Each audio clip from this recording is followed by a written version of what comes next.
ஒரு வருத்தோட பதிவு பண்றேன்.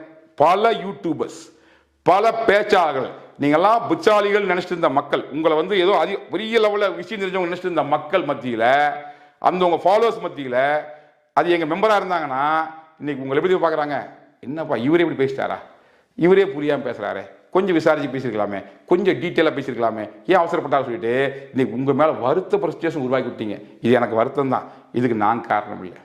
நீங்க கொஞ்சம் பொறுமையா, கொஞ்சம் டைம் எடுத்து, ஒருவேளை உங்களுக்கு சந்தேகம் இருந்தால் நீங்க என்ன அனலைஸ் பண்ணாலும் ஒரு வார்த்தை எங்க டீம் கால் பண்ணி, ஏப்பா இப்படி சொல்றீங்களாங்க, இது உங்களோட விளக்கம் என்ன, இது பின்னால் உங்களுக்கு என்ன நடக்குது, ஒரு வார்த்தை என்னையும் கேட்டு நீங்க போட்டிருந்தீங்கன்னா ஒரு கிளாரிட்டி உங்களுக்கு கிடைச்சிருக்கும், ஒரு பேலன்ஸா சொல்லியிருப்பீங்க.